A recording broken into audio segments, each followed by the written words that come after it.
nationwide. Ito namang Bureau of Customs, mga kabrigada, tiniyak ang pagbabantay sa mga luxury vehicles sa Diskaya Compound. Brigada Sheila Matibag, ibrigada mo! Brigada Live Report.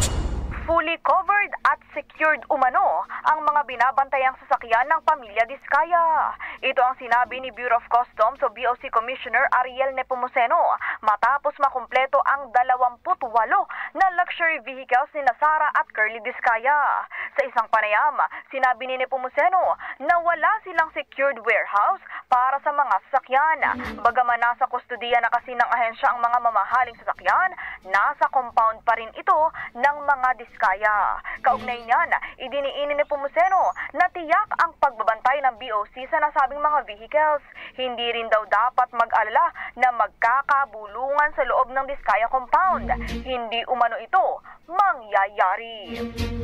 In the heart of changing lives, ako si Brigada Sheila Matibag ng 105.1 Brigada News FM Manila, The Music News Authority. Ang bahaging ito ay hatid sa atin ng Mom's Love ES1 Capsule. Simulang tuparin ang pangarap ng iyong anak. And starting now,